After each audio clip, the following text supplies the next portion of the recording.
Hello and welcome on behalf of EEX to this second in a webinar series introducing solutions from Lacima. This is, like I say, this is the second one. This is understanding the value of flexibility in LNG trades. So I need to start off with the usual disclaimer. Can't rely on what I say, even though I think we've got a lot of interesting things to say, and you need to engage with us if you require our software solutions and services. Okay, so let me make a general introduction to our speakers today and what we're going to be talking about. So the today's Lacima speakers, similar if you watched our last webinar, is going to be myself. I'm Chris Strickland. I'm one of the management team at Lacima, and I head up the sales function. Today I'll just be doing a little bit around the introduction, but the main commentary and exposition is going to be given by Martin Ogden. Martin Ogden is based here with me in Sydney, and he leads the vast majority of our efforts around our trading solutions. So I'll give a quick overview of our solutions in a moment, but anything that involves trading, Martin is normally deeply involved in.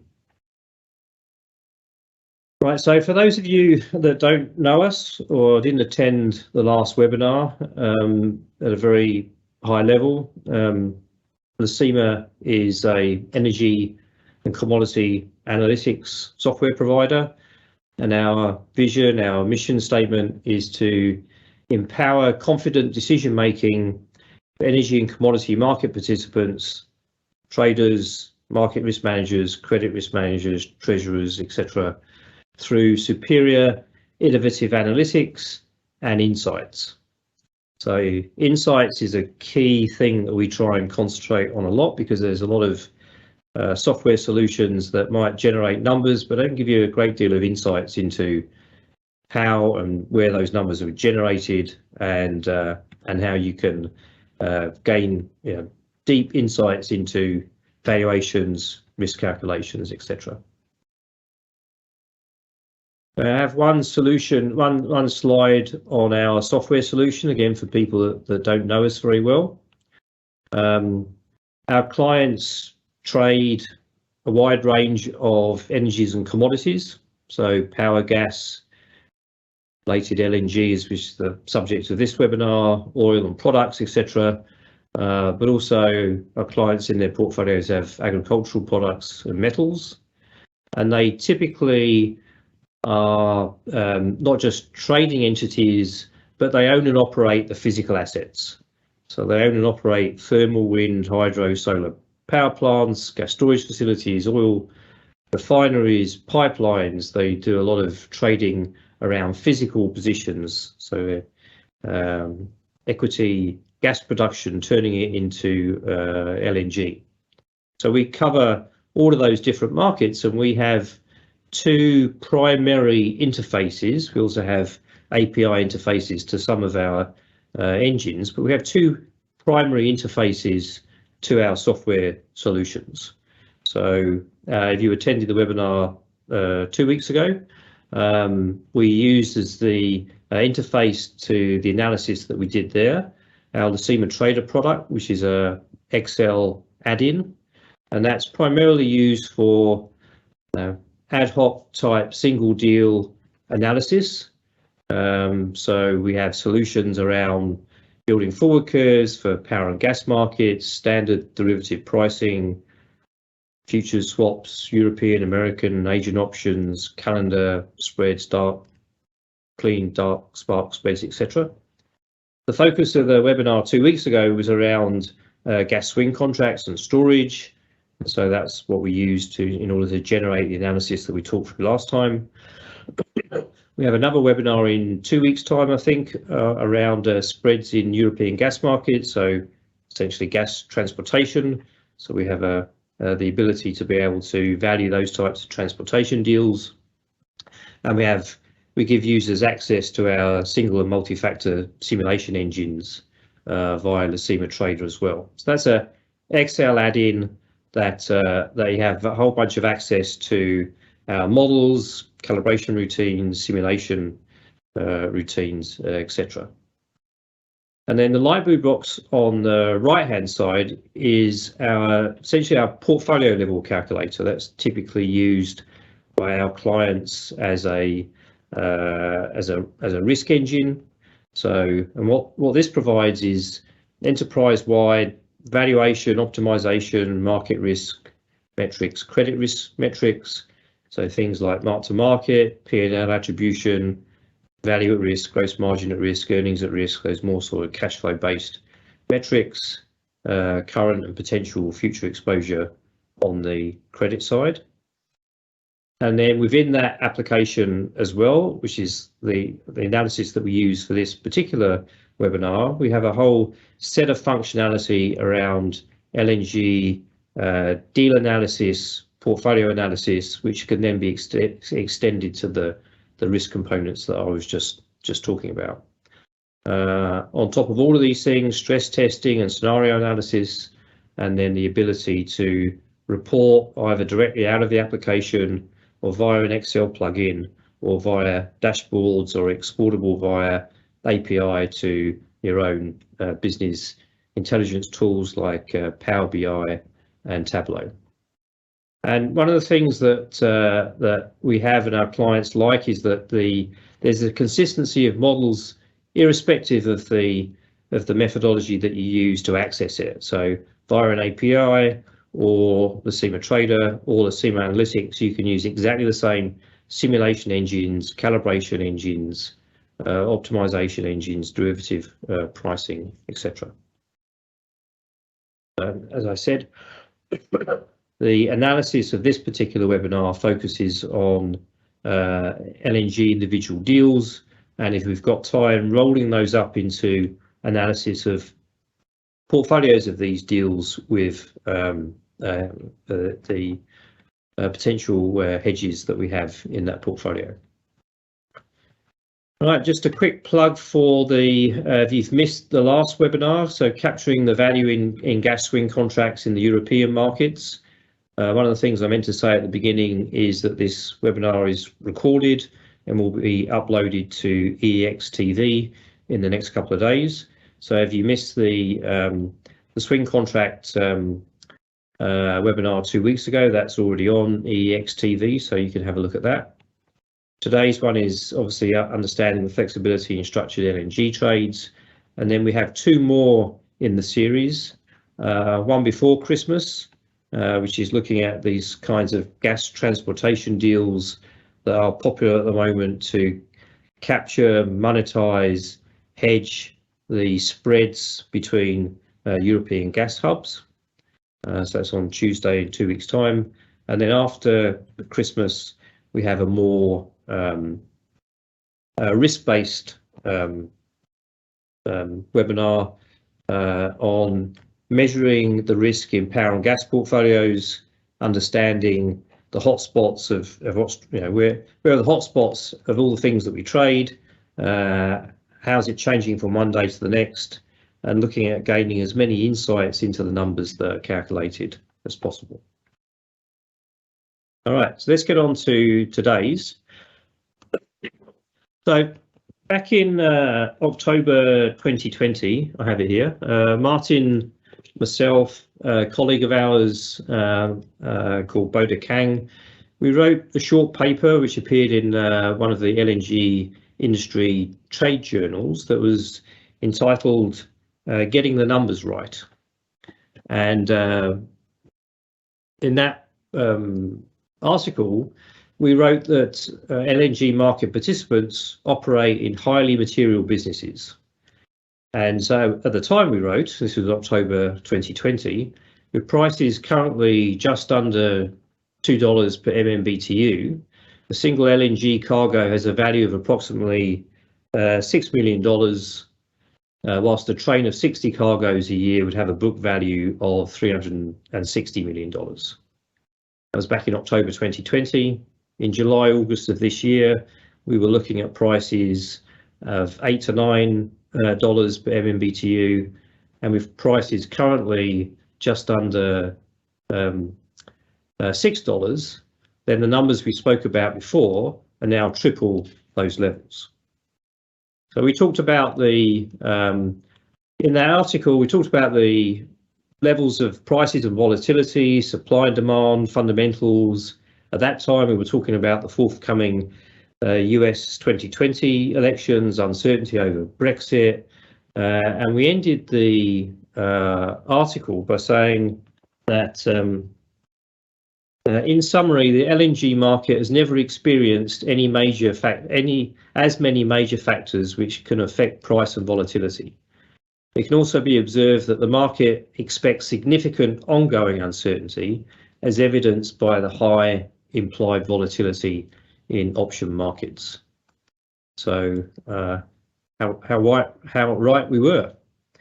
This market context then presents significant opportunities as well as risks for LNG market participants. Over the past few years, and increasingly, successful LNG companies have used analytics to deliver value, monetize opportunities presented by these changing market dynamics, while actively managing and mitigating the risk. There are 4 key areas where analytics are typically implemented, and we do this in our solutions. They're represented by the diagram here. Individual deal analysis, rolling that up into portfolios of the LNG structured deals we're going to be talking about, and the hedges, extending that to how do you calculate market risk metrics, credit risk metrics on portfolios of those deals, and shipping optimization for managing and delivering value from ADP structured deals, etc. So the individual deal analysis involves, as we'll see in a few moments, capturing the deal payoff, the exercise nomination conditions, any associated constraints, and then modeling the uncertainty of the key variables that are driving these exercise conditions through time. As this diagram suggests, deals can be analysed on an individual standalone basis, which is where we'll start, and also as a portfolio. So this kind of analysis around deals and the flexibilities and constraints associated with them and how do you value them is the focus of the rest of the webinar, and that's where Martin is going to pick up. So Martin, over to you. There we go. Thank you, Chris. All right, so today's webinar, we're really talking about LNG deals and what's going on in the current market context, how that affects Flex, and really what we're looking at with market players, what they're focusing on, the really complicated and the key issues that are really driving LNG businesses and deals. So that's what we're going through today. So when we talk about LNG deals, LNG portfolios, they're really what we call spread plays. So that means that the profits and the risks are really all come down to what we call spreads. So that might be loading in Henry Hub, delivering into TTF. So the spread you're exposed to is TTF minus Henry Hub minus shipping. So all your profitability is driven by the differential between those two markets. And then what drives those spreads?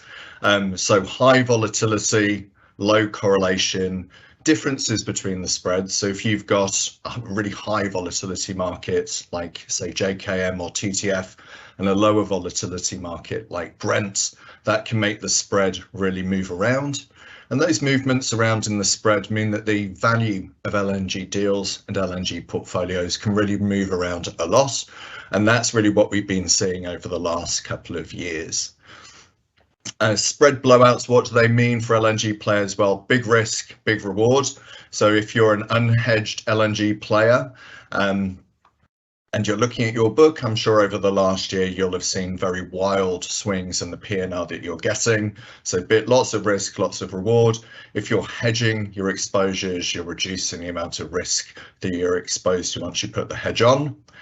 Spread blowouts are also very good for holders of flex. So if you've got options that let you take advantage of changes in price and big movements in price, the value of those options increase. So where we've got high vol, low correlation, as we've seen over the last kind of couple of years, the holders of flex have really been making outsized profits, really large profits, and a lot of LNG players are now focused very heavily on flex. One of our clients said it very cleanly to us recently, which was you used to be able to write flex terms to get a deal done. Now you have to be able to account for every cent that you're charging on the flex term. Materiality, how much are these things worth? Well, it used to be that you were kind of looking at, millions of dollars per trade and it was happy. Now we're into the tens, hundreds, even billions of dollars on large deals. Specific flex terms can be valued at over $1 billion. So material on these is enormous. They're the kinds of size that can make and break businesses. So we've seen enormous focus in this area. What drives flex? Well, as I was saying, it's really what drives the spread. So that's volatility, correlation. So those are the items that are driving the overall spread. The materiality, the volume of the deal. So if you've got a flex term on a single cargo, that's going to have a relatively low notional value than a flex term on a 12-year or 20-year strip of cargoes with one cargo a month. So the volume affects the flex value.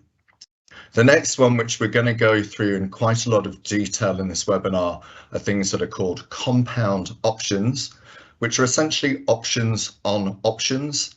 They are very common in LNG structures. They're very fiddly to value, and they represent a lot of additional value. So a lot of the flex that we're looking at and that we're looking at with LNG players is, what are these compound options? What are they worth?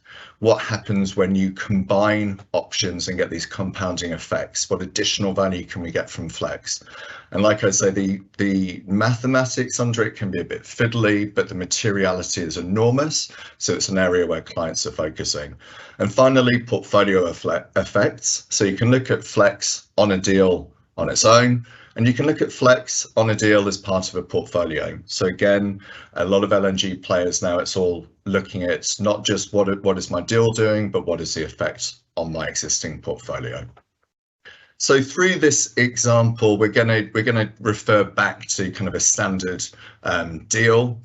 This deal is a lifting in Nigeria, one cargo per month for 1 year, paying 40% Brent 301 index, and I did say that right, 40% Brent. So we're seeing Brent in multipliers now from kind of 10 to 12%, which is where we were a few years ago, up to 40% now.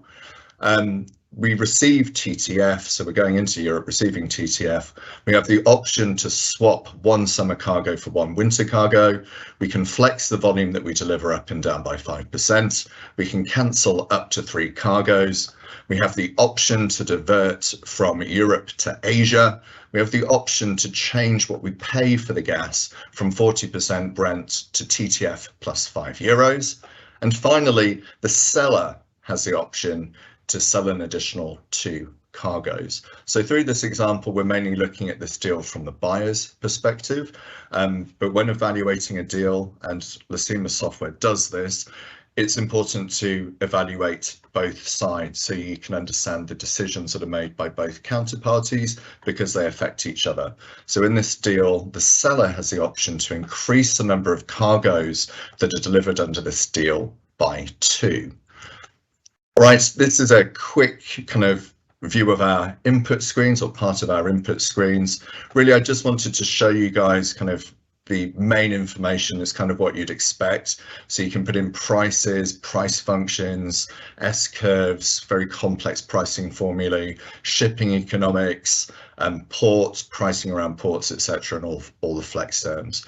You can be long the contract, short the contract, and we've developed a universal LNG deal capture screen, which is what this is. So this can handle a single deal, so maybe an FOB purchase in the US Gulf, or it can handle a strip, like a 20-year strip of one cargo a month and loading in West Australia. It doesn't matter. So we've built this nice universal way of handling any type of LNG deal. So referring back to the deal we were just talking about, so in the top right of this chart that we have here, we have the prices that affect the deal. So the red line is our cost. It's the price we're paying for the deal. That's our 40% Brent. And the dark solid blue line is the revenue of the deal. It's the value that you get from the deal by delivering into Europe.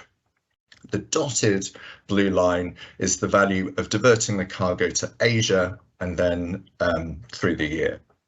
So you'll notice the red line is above both blue lines. So our costs are above our revenues for most of the year, so kind of going all the way out to August. So as you can see in the bottom chart in the bottom right there, we have a negative profit, which is shown by the solid yellow line up until really around August.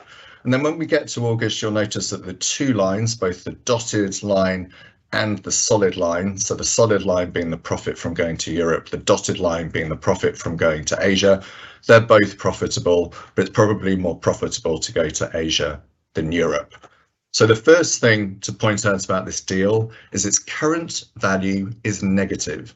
So when you add up the value of all those cargoes and it has a negative value. Cargoes are making losses up to August. We have the option to switch from summer to winter. So we'll take the cargo that's making the biggest loss, say the April cargo in summer, and swap it for a winter cargo, so the profitable December cargo. So we get rid of one, move it to another. We've got the option to receive JKM or TTF. So we'll take JKM towards the end of the year. So that means we're sending to Asia towards the end of the year. And we've got the option to get rid of 3 of these cargoes. So we'll pick 3 of the cargoes towards the front of the year, probably January, May and June, get rid of those. So that's how the options kind of are reflected in this structure. I want to quickly talk about this combining options concept, this compound option effect that we're going to I'm referring to quite a bit in this webinar.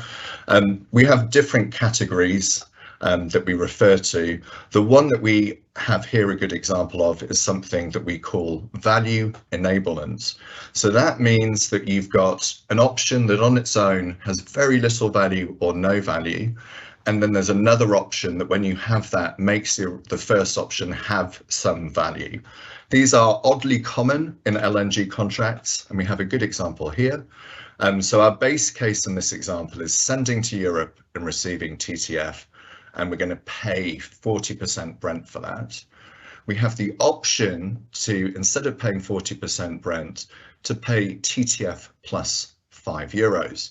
Now, the quick calculating of you, those of you will be able to see that your revenue is TTF and your cost is TTF plus €5, which means that you would if you exercise that option, you would always make a loss of €5 plus shipping. So you're never going to exercise that option. We also have the option to divert from Europe to Asia.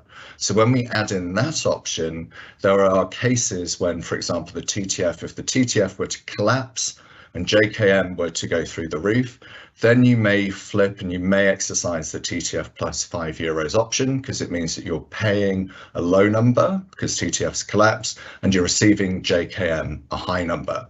So on its own, the buy at TTF plus €5 is worth basically nothing. But when you combine it with the diversion option, it has value. So that's one of the compound option effects that we've seen in the market. All right, now I wanted to walk you guys through kind of the standard way that we look at deals with LNG players in the market. So here we have total value and value by month.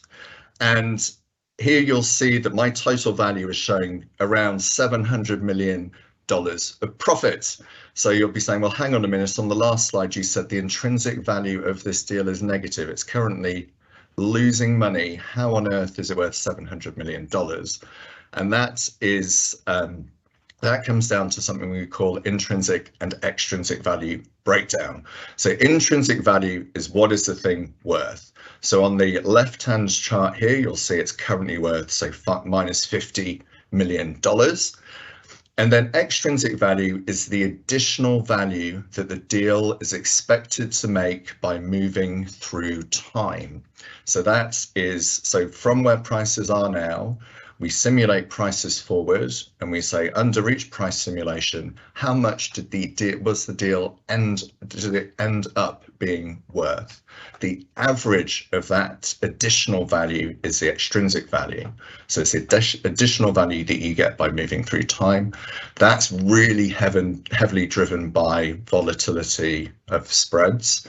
And it's very heavily driven by options. It's also very high when a deal is what we call at the money, so where its intrinsic value is close to zero, extrinsic tends to be highest. The value of the options tends to be highest. So this deal here, we're saying is currently worth minus $50 million, but we're expecting it on outturn, on average, to have a value of $700 million. So you may have a trader that's evaluating this deal and they're going to board and they're saying, I want to spend $400 million on this deal, and I think that's a steal. And they need to be able to justify why. And being able to justify why, you have to be able to fully explain the extrinsic value, which means you have to be able to fully explain the flex. So this is where LNG players have been very heavily focused over the last 2 years. One of the other main outputs that we look at is are things called Greeks. Best way to think of Greeks are they are drivers of value, things that drive value. Delta is how price drives value of a deal. The key things I'd just like to point out here are that the Brent shown in green is negative. So what that means is that as the price of Brent increases, the value of the deal goes down. So our cost, what we're paying, is in Brent. So as the price of Brent goes up, you're going to lose value on the deal. So that means that you have a negative delta exposure. TTF and JKM, those both represent our revenues. So the revenue from going to Europe or the revenue going to Asia, if we divert the cargoes, those are both positive because they're both revenues. So as the price of TTF goes up, our expected revenue goes up, our expected profit goes up. And you'll notice that TTF is higher than JKM. That's really telling you that it's more likely that you're going to be going to Europe than Asia. Greeks let you basically approximate probabilities of events happening. So by the ratios between TTF and JKM shown here, I would estimate there's roughly a 60% chance of the cargoes going to Europe and about a 40% chance of them going to Asia. So just wanted to talk you through that quickly. There's a lot of information that you can pull out from Greeks, but it's quite an advanced area, but it's something that we cover. Scenario comparisons. So when I talk about LNG and what people do in LNG businesses, it's usually along the lines of, I'm currently doing A, I'm considering doing B. What is the difference between A and B? So in this case here, we're actually looking at an example of a scenario where we've currently got a base case. We've got a scenario that we're interested in, which is a high volatility case. So this may be something like NATO gets involved in the war with Russia. There's some conflict between Taiwan and China. So something that would increase volatility. What effect does that have on overall value? So Lacima's got this nice scenarios tool that you can put in lots of different scenarios and work out the effects. And you can look at A versus B type analysis in detail. And the final one is the distribution. So it used to be that people would say, okay, what's the value of my deal at $700 million? And then you're done. Now you really need to understand what the distribution is. That is telling you a lot about the risk reward profile of the deal. So here we've got the distribution shown on the left. It's showing us the mean of that, the highest point, and that's roughly $700 million. But you'll notice there is an enormous distribution on the value. It's telling you that it can go from minus 300 million all the way up to $5.3 billion in the 1,000 or so simulations that we ran here. That is an enormous spread. That is a huge risk for a business to be taking. So it's very important to understand the distribution, and there's a couple of really key items to look for. The first one is how big is your downside? So here you'll notice that the left-hand side of this distribution cuts off really sharply. That is a good thing. It's telling you that there's factors in this deal that are limiting downside risk, factors which are protecting us from losses. Those are the options in the deal. So the cancellation options, for example, in the deal are protecting the deal from extreme price movements to the downside. So tick, limited downside, that's a good thing. A bias to the upside. So you'll notice that the whole thing is skewed very heavily to the right. That means that probabilities of what we call upside surprises, so big gains, are bigger than probability of downside surprises. So that's generally a good exposure to have. Any trader will tell you that they would take a probability of upside being greater than a probability of downside. That's a good thing. And finally, it has fat positive tails. So those are the big, really high profits that you make, the 5.3 billion, the 4.5 billion that you can see in those tiny little blue dots in the chart. Those are exceptional outcomes, so you still want those to be in there. So options and flex generally give you positive skew and fat tails that are positive. Compound options do the same, but to a greater extent. So having those in a deal and in a portfolio is very useful for ending up with a strong risk profile for the deal. All right, flex decomposition.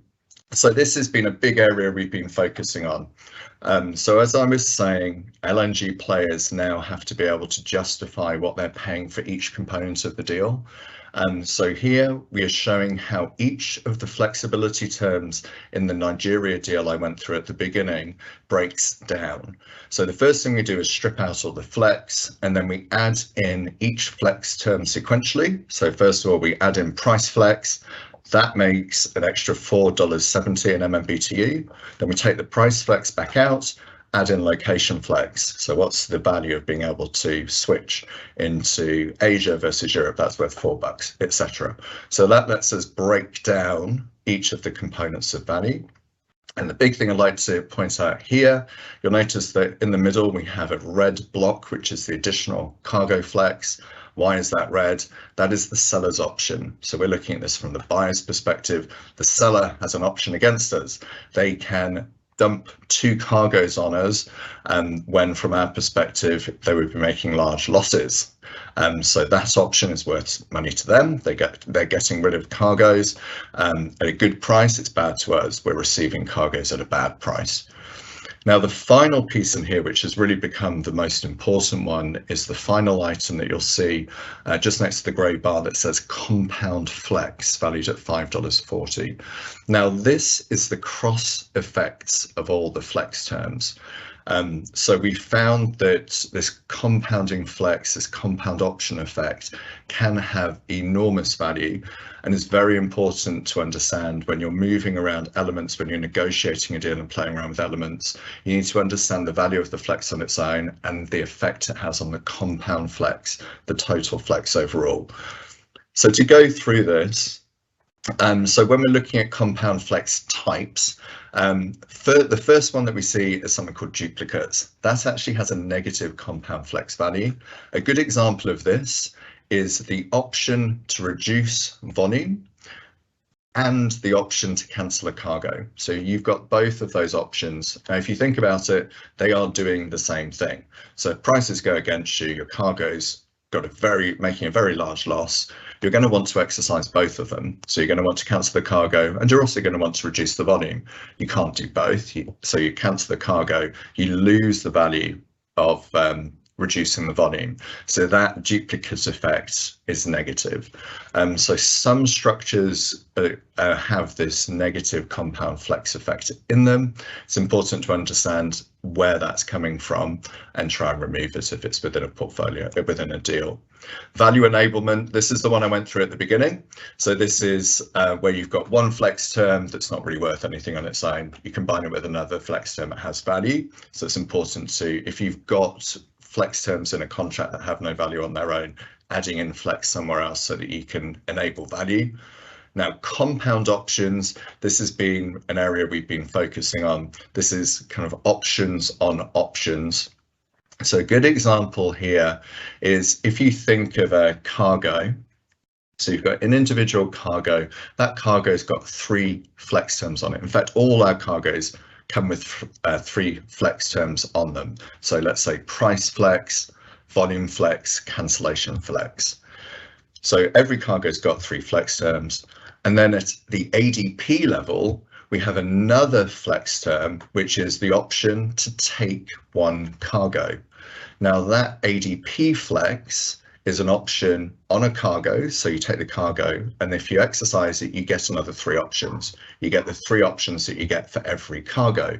So the some ADP flexes are compound options because they open up additional options, and I'll go through a detailed example of that in a moment.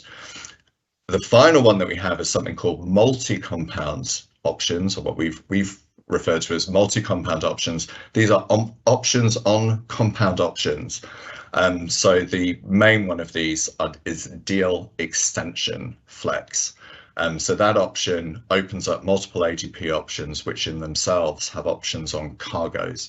So you get this massive multiplier effect in some deals if they're structured in a certain way, where you have options which have options on options, and there's a huge additional value that you can unlock by structuring them in the right way. The other effect from adding in compound flex into deals is you get, as I was talking about a moment ago, you get more positive skew, so more high probability of upside, lower probability of downside, and fatter positive tails. So you get this much more preferable risk distribution. All right, going back to that example then that I just wanted to walk through how a compound option works. So we've got, let's say in our deal, we have 1 cargo a month for the next 5 years, and every cargo in the deal, so the way it's referenced in the contract is that every cargo in the deal has a price flex option, choosing between JKM and Brent, a volume flex option, the option to go up 5% or down 5%, and a cancellation flex option, the option to get rid of the cargo, to cancel the cargo. Now, if we add on top of that an ADP flex option, so that's an option at the beginning of the year for the next year. So right at the beginning of the year, we're going to make a decision over the number of cargoes we take next year. And we're allowed to take an additional 2 cargoes. We've got two what are called UQT options, upwards quantity total options. So those options, so we've got the option to take another 2 cargoes. Each of those cargoes that we take have those 3 options on them. So we're going to take a cargo, let's say at the beginning of the year, we decide that we're going to take a cargo, 1 in November, 1 in December. Each of those, that November cargo and that December cargo, each has 3 options on them. So by exercising the ADP option, we open up another 6 options, 2 cargoes with 3 options on each. So there's this compounding effect on the flex. If you take it up another level, so we look at the entire contract and we have the option to extend the entire contract on the current contract terms for another 5 years, each of those 5 years has 2 ADP flex options in them, which affect 3 cargoes. So that actually opens up 30 options. So you get this very large compounding effect. And when we've been looking at flex terms, as you go up a level, so cargo level to ADP level to contract level, the value grows. The value of the flex tends to grow exponentially. So when we've looked at the highest value options, they are almost always contract extension options.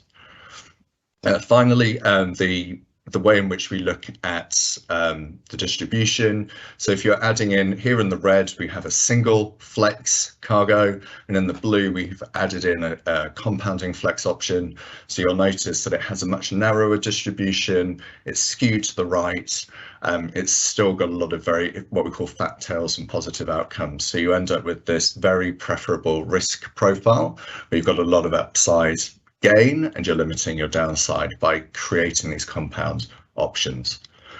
All right, so we don't have time to go through portfolios in detail today, but I just wanted to kind of skim through it. If you want to understand portfolio analytics, or indeed any of the bits we've gone through today, for example, the compound option section, please reach out. But yeah, on portfolios, here we've got an Atlantic basin portfolio, so lifting in various places in the Atlantic, delivering to Europe. We've shown how the Greeks and the value breaks down, and we've shown the risk profile. We've added in a hedging portfolio, which is a strip of TTF puts, and then we look at how the TTF puts hedge the risk exposure against European gas prices. But like I say, if you'd like us to go through this in detail, please reach out and we'll go through it with you. All right, so I will hand back to Chris. All right, thanks, Martin.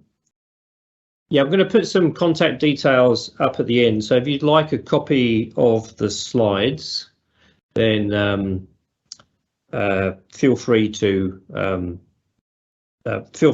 ping us and we can send you a copy of the slides. So I've only got a couple of minutes left because we want to get into some sort of 5 minutes or so of questions at the end. So there's a couple of summary slides here about what we do from a deal and portfolio analysis.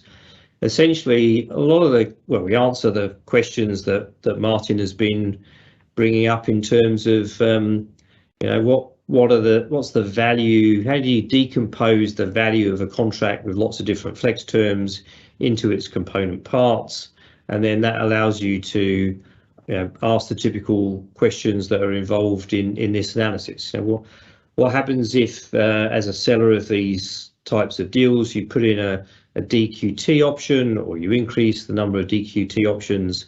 How much do you charge for that? What percentage of Brent do you put into a contract when you're constructing the contract? Is it, if you've got the choice, is it better to sell on a DES basis or a FOB basis? What are the Greeks associated with the deal that I'm looking at? And if there's some liquidity there, how can I hedge it? How can I run scenarios to better understand my exposures? How do I look beyond just a single number down into what do the distributions look like? What's the value of the deal to the buyer and the seller? What's the value of the individual components? So there's a couple of slides there. I won't go through them point by point, but if you'd like to reach out and get a copy of the slides, then we can send them through, and if you have further questions on them, then we can have a chat about them. All right, so before I come back to this slide, I'd like to open the Q&A. I have to shift screens here for a second. There were a number of questions that came through.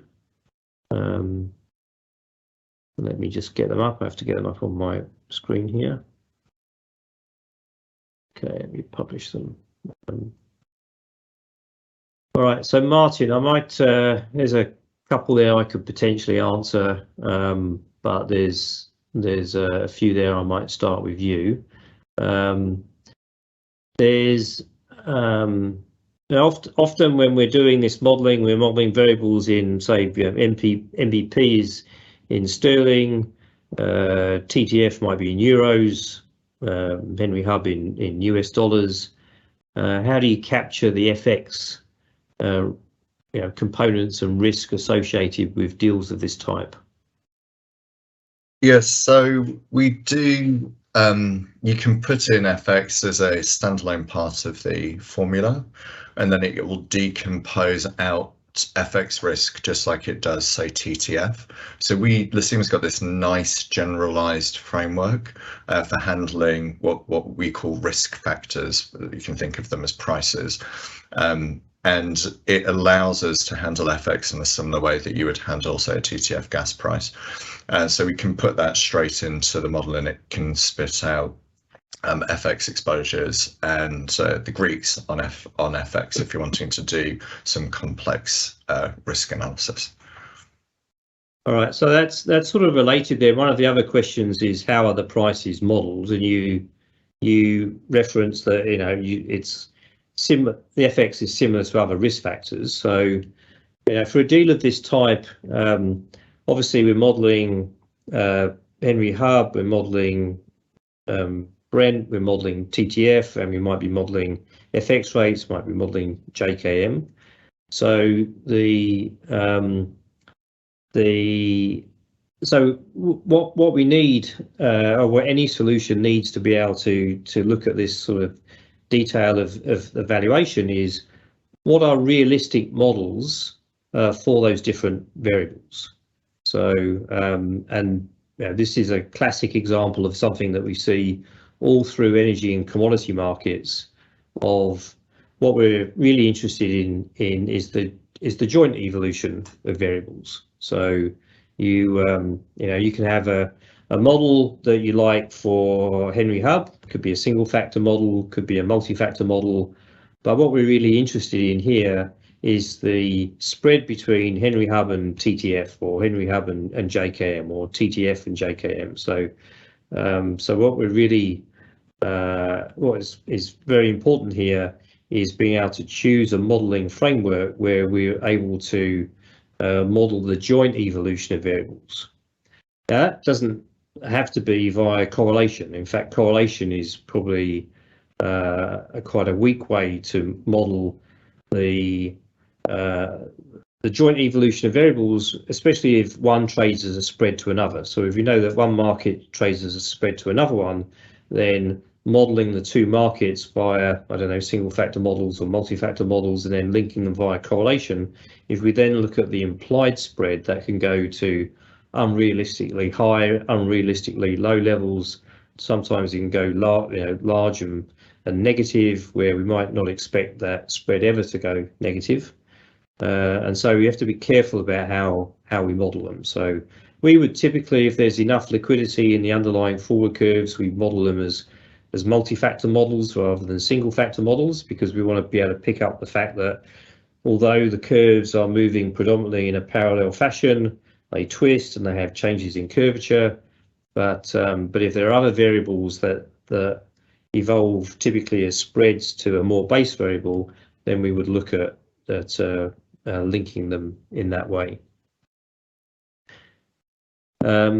So I guess related to that, Martin, is there's another question here that was asking about this sort of liquidity issue. If LNG options markets are not particularly liquid, is there a short answer of how we adjust the volatilities for the valuations?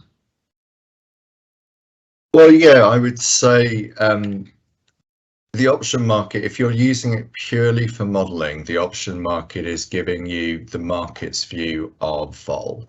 So it's saying what's the market's forward expectation of volatility. So if everything's going to be on maintenance, or people are expecting a lot of risk of a cold winter, then the implied vol will be high. Now, it doesn't matter too much then if the option market's not too liquid, as long as you think that the vols in there are reasonable. So you can get, sometimes if the options market itself, the exchange traded market, is not particularly liquid, you can get quotes from brokers, etc. But at the end of the day, you look at the vol and you'd want to see, does that realistically reflect volatility going forward? Because that's what you'd want to put in the model. If you're not completely sure if it was really illiquid, or the second best solution would be to get a range and then see how the model performs under the low end and the high end of the range, so that you've got bounds valuation under different volatility. If you're hedging, it's completely different. So if you're hedging with options, then illiquid volatility is a big issue because you can't effectively complete your hedging strategy. So if that's the case, you probably want to look at a different strategy, or you bear the risk yourself.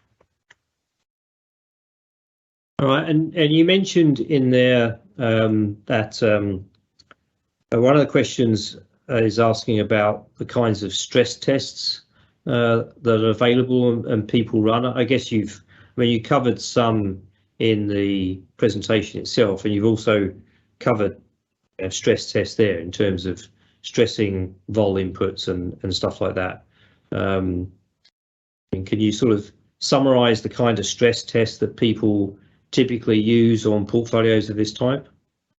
Yeah, like I said in the webinar, the main thing that people are doing with LNG is looking at A versus B. So I'm currently doing A, I'm looking at, thinking of doing B, what's the effect? That's a big part of making LNG decisions. Other types of things people do, so if you're doing risk analytics, you can do a whole load of stresses to work out kind of the limits of the portfolio, with something called risk ladders, which is where you move through different volatility and price combinations of, say, Brent, TTF, etc.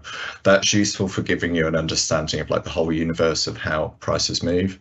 The other really common things to do are companies will often have like different worlds, if you will, that they think can happen. So like a really high JKM, a really low TTF type world, that kind of thing. Brent high, Brent low, those types of things. So they generally run those stresses and see how deals perform under those. The golden goose in this is trying to find deals, and particularly portfolios, which are robust under most scenarios. That's very hard to do, but if you can do that, then it's relatively happy days, whatever happens in the world.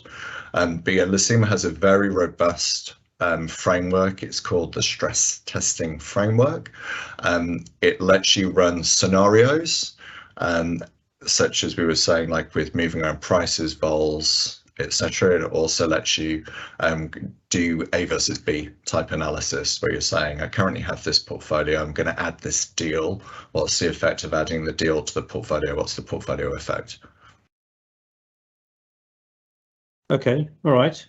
Now we've gone over already by a few minutes, so there's a couple of extra questions.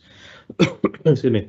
They've been put in by anonymous, but so if you can just email one of us directly, we're happy to answer those. But I do want to bring the webinar to a close because we're over our sort of advertised time. So all the analysis that you've seen today was performed using our tools, so the Lacima, the LNG functionality within our Lacima Analytics application.